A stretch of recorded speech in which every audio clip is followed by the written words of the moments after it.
시청자 여러분 안녕하십니까? JJC 내신 뉴스 시작하겠습니다. 윤석열 전 검찰총장이 대선 출마 의지를 밝혔습니다. 이재명 경기도지사가 비대면 방법으로 대선 도전을 공식 선언했습니다. 정부가 코로나 상생 국민지원금을 지급하겠다고 밝혔습니다. 7월 1일부터 완화하려던 사회적 거리두기 단계를 현행대로 일주일 더 유지하기로 했습니다. 조선일보를 폐간해달라는 청와대 국민청원이 올라왔습니다. 국회 소식입니다. 윤석열 전 검찰총장이 자유민주주의와 법치, 공정과 상식을 기치로 내걸고 대선 출마를 공식 선언했습니다. 윤석열 전 검찰총장이 20대 대통령 선거 공식 출마 의지를 밝혔습니다. 윤 전 총장은 지난 29일 서초구 매헌 윤봉길 의사 기념관에서 기자회견을 열어 자유민주주의와 법치, 시대와 세대를 관통하는 공정의 가치를 기필코 다시 세우겠다고 밝혔는데요. 이는 지난 3월 4일 총장직 사퇴 이후 117일 만입니다. 많은 분들을 만났습니다. 한결같이 나라의 앞날을 먼저 걱정하셨습니다. 도대체 나라가 이래도 되는 거냐고 하셨습니다. 윤석열은 그분들과 함께 하겠습니다.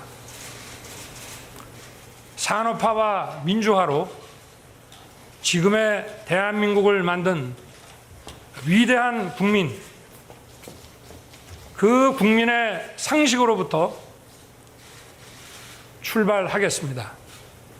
이제 우리는 이런 부패하고 무능한 세력의 집권 연장과 국민 약탈을 막아야 합니다. 윤 전 총장은 이날 기자회견에서 정권 교체에 동의하는 모든 국민은 힘을 합쳐야 한다고 촉구했으며 국민의힘에 대해선 정치 철학 면에서 생각을 같이 한다며 야권 통합과 관련해서도 국민들에게 혼선을 주고 불안감을 갖게는 하지 않겠다고 역설했습니다. 다만 국민의힘 입당 여부와 시기에 대해서는 향후 원로들의 이야기를 많이 듣겠다면서 즉답을 피했습니다. 또한 이른바 윤석열 X파일은 본 적이 없다며 공직자 검증에는 합당한 근거가 우선이라고 밝혔습니다. 일방적인 마타도를 시중에 막 유포를 한다든가 하면은 이거는 국민들께서 다 판단하실 것으로 생각합니다. 이를 두고 여야에서는 반응이 엇갈리고 있습니다. 이준석 국민의힘 당대표는 개인 SNS에서 윤석열 전 총장의 연설을 듣고 훌륭한 연설이고 누구를 위해 정치를 하는지가 담겨 있고 젊은 세대가 배척하는 애매모호한 화법이 아니라 직설적이고 구체적인 화법이 인상적이다고 밝혔습니다. 정권 교체를 바라는 국민들과 윤석열 전 총장의 뜻이 상당 부분 일치함을 확인하는 것에서 만족감을 느꼈을 것이고요. 한편 더불어민주당은 윤석열 전 검찰총장이 대선 출마를 공식 선언하자 맹공격에 나섰습니다. 송영길 당대표는 윤 전 총장이 문재인 정부를 비판한 것에 대해 정부의 검찰총장을 지낸 사람이 자기 부정을 한 게 아닌가 싶다고 꼬집었습니다.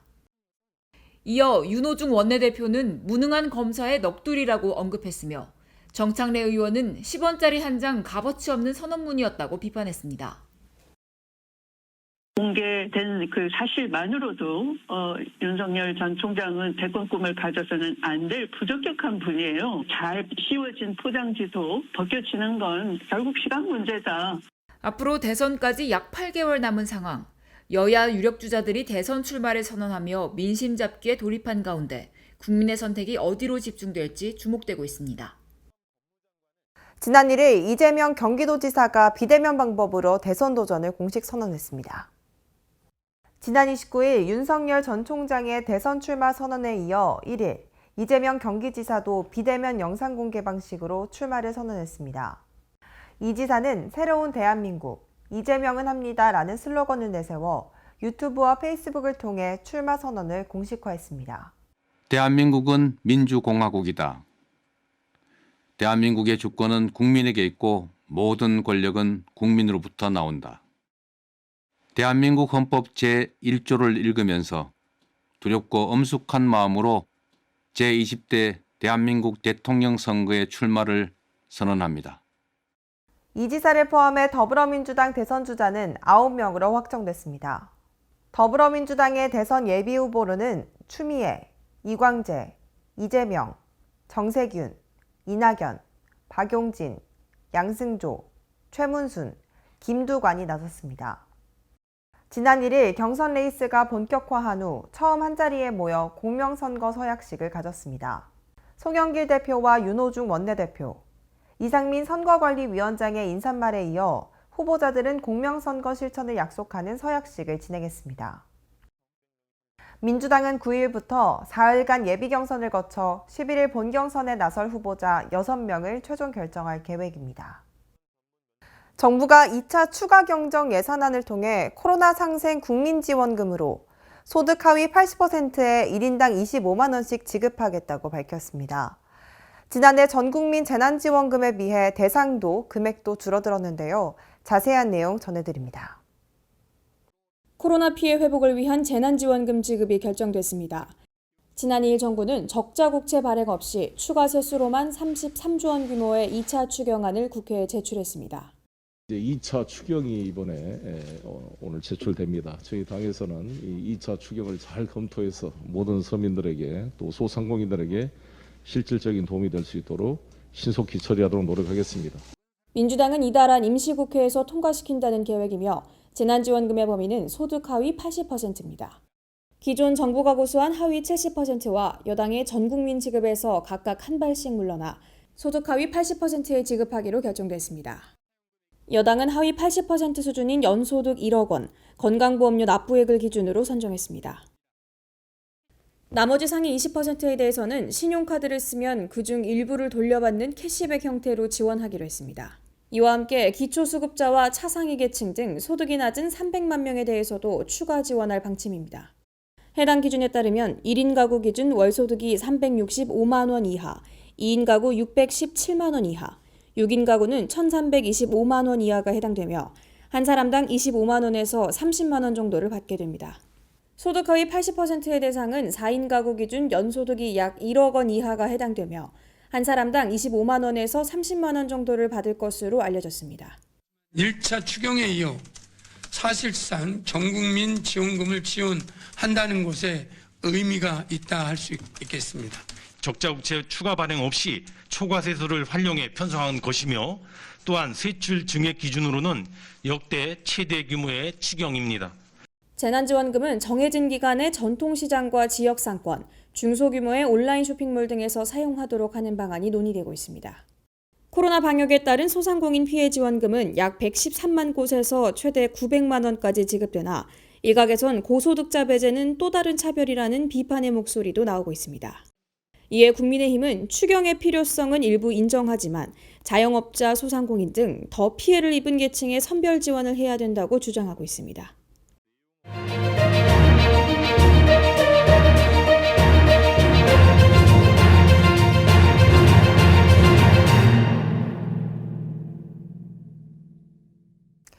(7월 1일부터) 완화하려던 사회적 거리두기 단계를 현행대로 일주일 더 유지하기로 했습니다.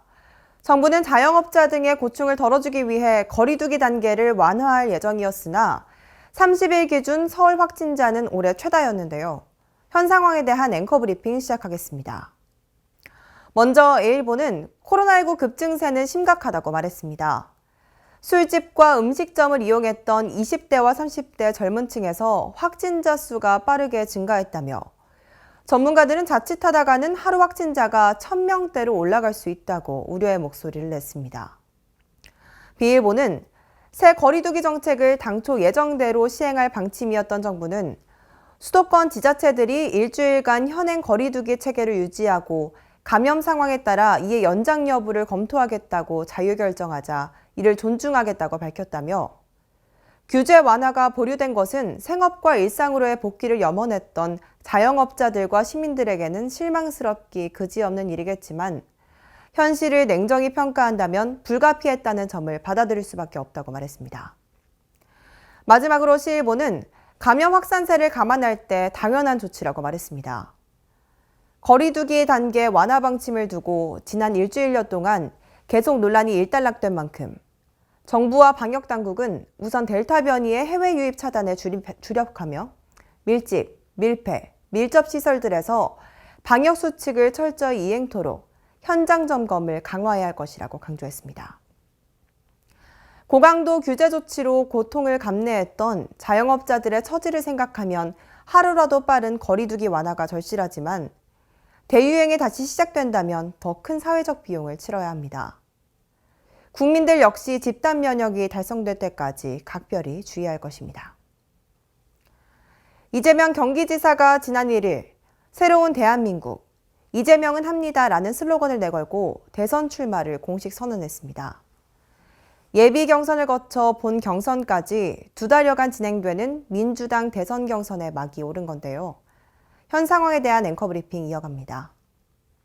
먼저 A일보는 이 지사는 이날 다짐처럼 실용적 민생개혁에 집중해야 한다며 지난 4년 동안 문재인 정권의 실패를 반복하지 않으려면 포퓰리즘과 이념 집착, 편 가르기 정치와 거리둬야 할 것이라고 말했습니다.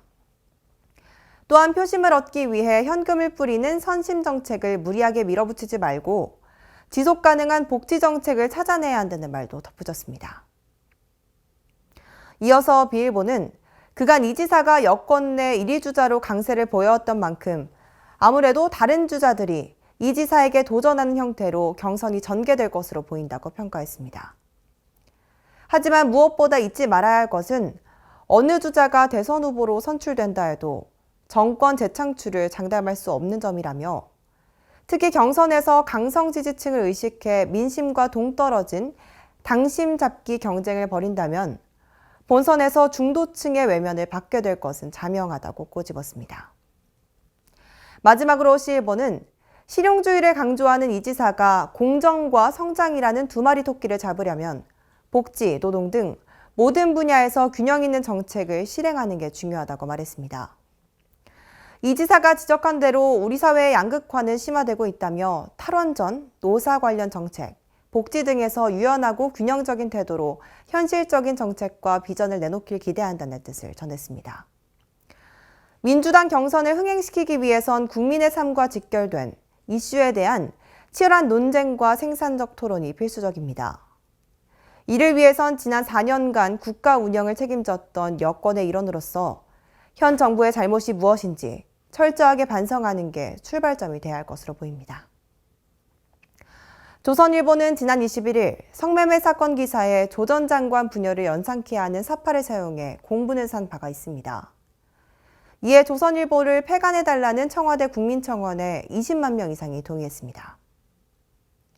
청원인은 기사를 쓴 기자들은 조회수를 늘리기 위해 아무렇지 않게 글을 쓰겠지만 기사를 본 사람의 마음은 생각해 봤느냐며 그전부터 조선일보에 분노했었는데 이번 조 전 장관 부녀 사진을 그림으로 묘사했다는 걸 보고 더욱더 분노했다고 말했습니다. 그러면서 예전부터 조선일보는 돌아올 수 없는 선을 넘었다며 보수 언론이면 보수 언론답게 선을 넘지 않는 선에서 기사를 써야 한다고 강조했습니다. 이어 더 이상 조선일보의 행동을 참을 수 없고 당장 폐간해달라고 주장하며 청원의 글을 마무리했습니다. 해당 청원에는 5일 오후 1시를 기준으로 약 28만 명이 동의했습니다. 다음은 수도권 소식입니다. 사회복지법인 삼동회가 위탁 운영하고 있는 강북 푸드뱅크 마켓에서 강북구 지역 내 어려운 이웃을 위해 온정을 함께 나눌 기부자를 모집합니다. 식음료 제품과 생활용품 등을 기부할 경우 다양한 세제 혜택을 받을 수 있습니다. 행복나눔 강북푸드뱅크 마켓에서 기부자를 모집합니다.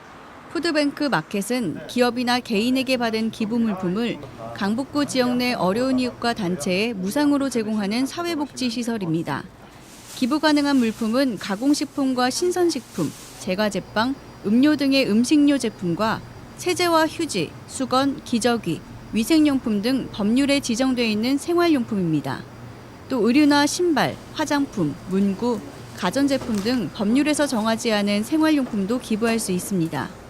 이 가운데 음식료품과 법률에서 정한 생활용품을 기부할 경우 관련 법령에 따라 전액 손비 처리되거나 필요 경비로 인정됩니다. 법률 미지정 생활용품의 경우 법인은 10%, 개인은 30% 세제 혜택을 받을 수 있습니다. 마포구는 저소득층 아이들이 균형 잡힌 건강한 식사를 할 수 있도록 아동 급식카드 지원 금액을 상향합니다. 마포구가 저소득층 아이들이 균형 잡힌 건강한 식사를 할 수 있도록 아동 급식카드 지원 금액을 상향합니다. 구는 결식 우려가 있는 아동들이 이용하는 꿈나무 카드의 한 끼 이용 금액을 기존 6,000원에서 7,000원으로 올린다고 밝혔습니다. 마포구에서는 현재 약 700여 명의 아동이 사용하며 많은 아이들이 다양한 음식과 폭넓은 선택을 할 수 있도록 기존 454곳에서 5,747곳으로 대폭 늘렸습니다. 그동안 이용 가맹점으로 등록된 음식점에서만 사용이 가능해 문제가 제기돼 왔는데 꿈나무 카드 제휴사인 신한카드와 연계해 신한카드로 결제할 수 있는 모든 식당에서 꿈나무 카드를 이용할 수 있도록 사용 방법을 개선했습니다. 오랜만에 레솔레파크에서 콘서트가 열렸습니다. 비록 코로나19 장기화로 지친 시민들에게 우리의 음악으로 위로의 메시지를 전하기 위해 마련된 우리 음악 콘서트인데요. 한국국악협회 의왕시지부 주관으로 우리 음악 콘서트 마음에게 기별하오가 레솔레파크 주무대에서 개최됐습니다. 이번 음악 행사는 경기도 문화의 날 문화예술 지원 프로그램 문화로 행복한 의왕의 세 번째 행사였는데요. 이날 공연에 앞서 진행된 아로마 테라피 체험 프로그램은 일상에 지친 시민들의 심신을 안정시켜 주었고 본 공연에서는 얼씨구야, 아리랑, 판소리 등의 우리 소리가 흥겹게 이어졌습니다. 특히 비나리, 소녀, 하늘을 달리다 등의 대중가요를 편곡해 시민들에게 쉽고 친숙한 국악 선율을 선사했는데요. 김상돈 의왕시장은 코로나19 장기화로 현장에서 즐길 수 있는 문화 행사들을 찾아보기 어려운 상황에서 개최된 마음에게 기별하오 공연이 시민들에게 특별한 위로가 되길 바랬다며 앞으로도 시민과 함께 할 수 있는 다양한 문화적 시도를 이어가겠다고 말했습니다. 광역시 소식입니다. 대전시가 지역 예비 창업자들의 창의적인 아이디어가 실현 가능한 기술 상품이 될 수 있도록 지원하는 코칭 사업을 추진합니다. 대전시가 우수하고 창의적인 아이디어를 가진 청년 창업자의 성공적인 창업 지원을 위한 청년 창업 기술 아이디어 코칭 사업 참여자를 모집합니다. 청년 창업 기술 아이디어 코칭 사업은 고경력 과학기술인과 만 39세 미만 예비 창업자 또는 초기 창업자가 한 팀이 돼 정기적인 기술 멘토링을 받을 수 있도록 지원하는 프로그램입니다. 대전시는 전문가 심사를 거쳐 총 5개 팀을 선발할 예정이며 사업에 참여하고자 하는 예비 창업자 또는 초기 창업자는 오는 7월 2일까지 대전 테크노파크 홈페이지를 통해 신청 접수할 수 있습니다. 한편 지난해 이번 사업에 참여한 4개 팀은 총 24회에 걸친 멘토 코칭을 통해 제품 기획 능력 향상, 시제품 제작 등의 성과를 거뒀습니다. 대전시가 청년들의 주거비용 부담을 덜어주기 위해 추진하고 있는 사업이죠. 청년주택 임차보증금 이자 지원 사업의 지원 대상과 혜택이 7월부터 확대됩니다. 대전시가 2021년 청년주택임차보증금 이자 지원 사업의 금리를 인하하고 지원 대상을 확대 추진합니다. 이번 사업은 주소지가 대전인 청년은 물론 대전 소재 학교에 다니거나 사업장에 재직하는 청년의 경우 신청이 가능하며 지원 대상은 임차보증금 1억 5천만 원 이하 계약 예정주택, 전월세 주택, 주거용 오피스텔입니다. 또한 올해는 기존 총금리가 3.8%에서 3.0%로 청년 자부담 금리가 0.9%에서 0.7%로 인하되며 지원 대상 역시 미혼 청년에서 청년 부부까지 확대됩니다. 기타 자세한 사항은 대전시 홈페이지를 통해 확인할 수 있으며 신규 신청은 7월 1일부터 가능합니다. 광주시가 공공기관 노동계와 함께 저소득층의 생활 안정을 위한 공익보험 무료 가입 지원에 나섰습니다. 지난 23일 광주시와 한국전력공사 광주전남본부, 전남지방우정청, 한국노총 광주본부는 저소득층 광주시민이 재해사고를 당했을 때 보험금을 지급받을 수 있도록 하는 만원의 행복보험 업무협약을 체결했습니다. 협약에 따라 광주시와 한국노총 광주지역본부는 지원 대상자를 선정하고 한전 광주전남본부는 지원 대상자 부담보험료 6천만 원을 지원하게 되며 전남지방우정청은 지원 대상자 계약 체결 및 나머지 보험료 2억 원을 자체 공익자금에서 지원하게 됩니다. 이번 협약으로 보험 혜택 사각지대에 있는 저소득층 광주 시민 6,000명이 무료로 만원 후 행복보험에 가입할 수 있게 되었습니다. 이를 통해 저소득층의 생활 안정에 많은 도움이 될 것으로 생각됩니다. 만원의 행복보험은 만 15세부터 65세의 기초생활수급자 및 차상위 계층에게 재해 입원과 수술비 일정액을 보장하는 등의 각종 혜택을 제공합니다. 광주시와 더불어민주당이 21일 2021 예산정책협의회를 갖고 내년도 국비 확보와 지역 현안 해결에 힘을 모으기로 했습니다. 시청 중회의실에서 열린 예산정책협의회는 이용섭 시장을 비롯해 더불어민주당 송영길 대표 등 당 지도부와 지역 국회의원들이 대거 참석한 가운데 진행됐습니다. 협의회에서 광주시는 핵심 현안 사업인 달빛 내륙철도 건설과 광주 군공항 이전 문제가 해결될 수 있도록 적극 노력해 줄 것을 요청했습니다. 현안 사업이 차질 없이 추진될 수 있도록 당 차원에서 관심과 지원을 부탁드립니다. 또 친환경 공기산업 육성, 도시철도 2호선 건설 등 국비 지원 사업에 대한 당의 협조도 건의했으며 이에 더불어민주당은 국비 확보와 현안 사업 추진을 위해 최선을 다할 것을 약속했습니다. 민주주의와 문화의 발전만이 아니라 경제 분야도 첨단 산업 분야를 선도하는 AI 시대의 광주가 될 수 있도록 적극 뒷받침하겠다는 말씀을 드리겠습니다. 이어서 강원도 소식입니다. 평창군은 햇빛 700 사랑 나눔 운동 참여를 선포하고 업무 협약을 체결했습니다. 이번 업무 협약은 평창군 지역사회보장협의체와 자원봉사센터, 강원사회복지 공동모금회가 공동으로 체결했습니다. 협의체와 자원봉사센터는 캠페인 및 홍보 활동을 하며 모금회는 기부금의 관리 및 기부금 영수증 발급을 담당합니다. 평창군은 접수된 신청서를 모금회로 송부하고 읍면의 추천을 받아 어려운 이웃이 지원을 받을 수 있도록 운영 및 관리를 총괄합니다.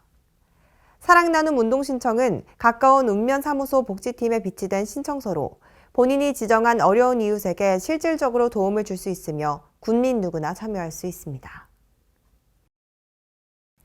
횡성군 우천일반 산업단지에서 중소벤처기업진흥공단 강원지역본부의 기업경영 간담회 및 ESG 경영선언식이 개최됐습니다. 이날 행사는 강원 횡성형 일자리 사업 참여기업을 대상으로 열렸습니다. 중진공은 강원 횡성형 일자리 이모빌리티 클러스터의 성공적인 구축을 위해 참여기업의 어려움을 청취하고 실효성 있는 지원 방안을 모색하기 위해 이번 간담회를 마련했습니다. 또한 친환경 전기차 생산 보급, 수평적 이익 공유를 통한 지역사회 공헌, 기업 간 수직 구조를 탈피한 상생협력 실현 등 ESG 경영 실현에 앞장서 나가기 위한 선언식도 함께 열렸습니다. 충청도 소식입니다.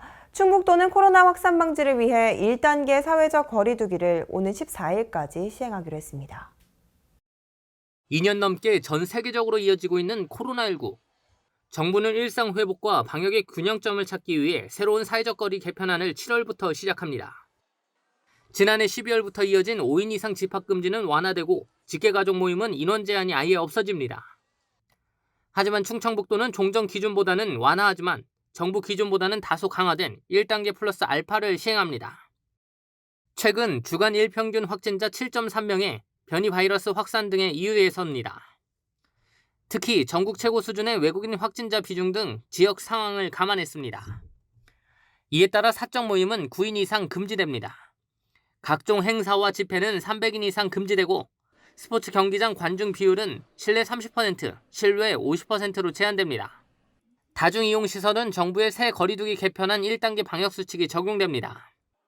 또한 백신 예방접종을 2차까지 완료하고 2주가 지나면 제한 인원 기준에서 제외되는 점도 정부 지침과 동일합니다. 경상도 소식입니다. 양산시는 7월부터 불법 주정차 단속 문자 알림 서비스를 제공합니다. 불법 주정차 단속 문자 알림 서비스는 신청자에 한해 불법 주정차 차량이 단속 카메라에 1차 단속되었을 때 휴대전화 문자로 알려주는 서비스입니다. 신청 방법은 6월 21일부터 주정차 단속 알림 서비스 스마트폰 앱을 다운받거나 양산시 누리집 또는 교통과, 읍면동 행정복지센터를 통해 신청하면 됩니다. 장기 수성 사격장에 대한 첨예한 대립이 계속되고 있습니다.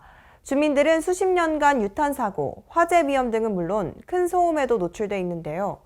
이강덕 시장이 사격 소음 측정을 참관하며 주민들의 애로사항을 청취했습니다. 이강덕 포항시장은 21일 장기면 수성리 소음 측정 현장을 방문해 주민들이 겪고 있는 불편 사항을 듣고 소음 측정 현황을 파악했습니다. 또 주민들과 함께 아파치 헬기 사격 훈련에 따른 소음 발생 현장을 찾아 직접 참관했습니다. 국민권익위 중재 절차로 진행하는 이번 소음 측정은 수성리 마을회관, 양포초등학교, 산서리 초롱구비마을 및 세터마을 등 6개 장소에서 7월 9일까지 실시합니다. 포항시를 비롯해 국방부가 의뢰한 전문 소음 측정 업체와 해병대가 각각 주한미군 아파치 헬기 운용 및 전차포, 박격포 등의 사격 훈련에 따른 소음을 측정합니다. 포항시는 소음과 진동으로 피해를 겪고 있는 지역민들을 위해 이번 소음 측정이 정확하고 공정하게 진행되도록 안전을 기합니다. 아울러 주민들의 고통이 하루빨리 해결될 수 있도록 시 차원의 적극적인 노력도 기울일 예정입니다. 전라도 소식입니다. 여수시와 고흥을 연결하는 여수섬 섬길 34.7km의 자전거 코스가 조성될 예정입니다. 이번 조성 사업은 2021년 자전거 도시 브랜드화 지원 사업 공모에 선정돼 국비 2억 원을 지원받아 2022년 12월까지 완료될 계획입니다. 이번 공모 선정으로 여수시와 고흥 사이 4개 섬을 연결하는 다리와 화양면 장수리 공정마을에서 화정면 조발, 둔병, 낭도, 적금도를 둘러볼 수 있게 되며 자전거 대여소와 보관대, 휴게시설 등도 설치됩니다. 익산 왕궁보석 테마 관광지에 있는 화석전시관이 어린이 놀이체험시설로 리모델링돼 시민들을 맞이할 준비를 마쳤는데요. 양호정 기자의 보도입니다. 전북 익산 왕궁 보석 테마관광지에 있는 화석 전시관이 아이들을 위한 리모델링을 마치고 어린이 놀이체험 시설로 시민들을 맞이합니다. 총 14억 3천만 원의 사업비가 투입된 이 시설은 지난해 하반기부터 공사가 진행됐으며 체험시설 설치는 지난 4월 말 완비된 상태입니다. 이곳에는 공중모험시설 스카이트레일, 암벽등반시설 아트클라이밍, 전자총을 이용한 서바이벌 게임 레이저 태그, 트램폴린 점프 등의 주요 시설이 설치되어 있습니다. 익산시는 원활한 운영과 관람객 서비스를 위해 이달 중순부터 시범 운영을 시작해 다음 달 개장할 예정입니다. 정윤을 시장은 코로나19로 지친 시민들에게 힐링의 장소로 손색 없는 만큼 많은 시민들의 관심과 방문 바란다고 전했습니다. 지금까지 전북에서 양호정이었습니다. 전북 완주군의 주요 관광지가 많은 사람들의 관심을 받고 있는데요. 자세한 내용 양호정 기자가 취재했습니다. 전북 완주군이 서울국제관광박람회에서 가진 관광 설명회 효과를 톡톡히 누리고 있습니다. 군의 주요 관광지를 보면 올해 웰리스 관광지로 선정된 전통방식 이색 한방체험과 편백숲, 만경강, 경천 화암사 등 자연 속에서 여유를 담은 치유여행이 최신 여행 트렌드에 부합된다는 평을 받고 있습니다. 이 밖에도 문화예술 콘텐츠를 입힌 아원고택, 소양고택 중심의 오성 한옥마을과 삼례문화예술촌 등 문화여행 상품도 관심 대상에 올랐습니다. 완주군 관계자는 최근 가장 선호하는 안전한 힐링 감상 여행지로 완주군이 최적이라고 자신한다며 코로나19 장기화로 지쳐있는 몸과 마음의 힐링 장소로 완주 여행을 계획해보시기 바란다고 말했습니다. 지금까지 전북에서 양호정이었습니다. 전북 임실군은 코로나19 예방접종을 마친 주민들을 대상으로 접종 안심 스티커를 부여합니다. 전북 임실군이 코로나19 예방접종을 마친 고령의 주민들을 대상으로 접종 안심 스티커를 배부합니다. 현재 임실군은 전체 인구의 절반에 달하는 1만 1,926명이 백신을 접종한 것으로 집계됐습니다. 군은 접종자 중 코로나19 예방접종 전자증명서 앱 활용이 어려운 60세 이상 고령자를 대상으로 7월부터 접종 안심 스티커를 배부할 예정입니다. 신민군수는 예방접종 안심 스티커는 백신 접종에 참여했음을 알릴 수 있는 간접적 수단으로 백신 접종률을 올려 빠른 집단 면역 형성에 기여할 것으로 기대한다고 말했습니다. 지금까지 전북에서 양호정이었습니다. 세계 소식입니다. 영화 미나리로 아카데미 여우조연상을 받은 배우 윤여정이 영화계 최고 권위를 자랑하는 모임인 미국 영화예술과학 아카데미의 신입 회원 제안을 받았습니다. 현지 시각 1일 아카데미상을 주관하는 미국 영화예술과학 아카데미는 신입 회원 초청자 명단을 발표했다고 AP통신 등이 보도했습니다. 아카데미가 공개한 올해 신입 회원 초청자는 모두 395명으로 윤여정은 연기자 부분 신입 회원으로 초대됐습니다. 윤여정이 아카데미 초청을 수락하면 앞으로 정식 회원으로서 아카데미상 투표권을 행사할 수 있게 됩니다. 현대기아차가 미국 시장에서 상반기 역대 최다 판매 실적을 올렸습니다. 현지 시각 1일 현대차 미국 판매법인과 기아 미국 판매법인은 상반기 판매 실적을 홈페이지에 게재했습니다. 현대차는 올해 상반기 지난해보다 49.4% 증가한 40만 7,135대를 팔았습니다. 6월 한 달간 판매 대수는 7만 2,465대로 지난해 같은 기간보다 44.5% 늘었고 4개월 연속 월간 최다 판매 기록을 세웠습니다. 기아의 상반기 판매량도 지난해보다 43.7% 증가한 37만 8,511대를 기록해 역대 최다 판매 실적을 올렸습니다. 미국 플로리다 아파트 붕괴 참사가 8일째 되던 날, 조 바이든 미국 대통령이 사고 지역을 방문해 구조대와 실종자 가족들을 위로했습니다.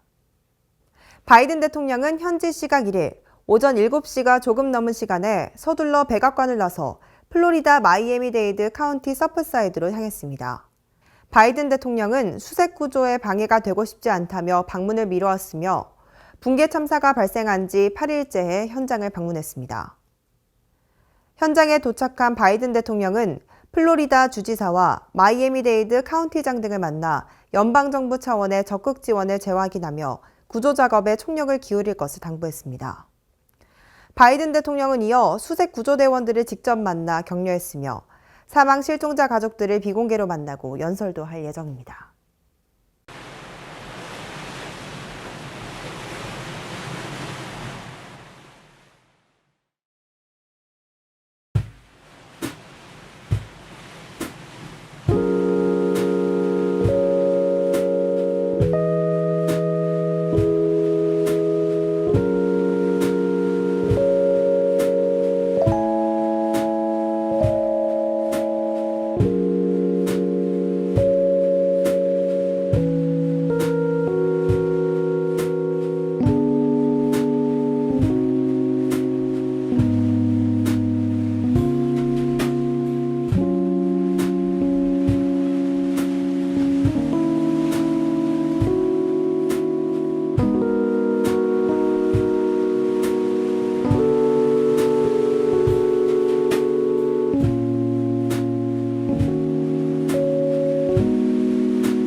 계절에 상관없이 자외선 차단은 필수인데요. 특히 여름철에는 자외선 차단에 더욱 유의하셔야 합니다.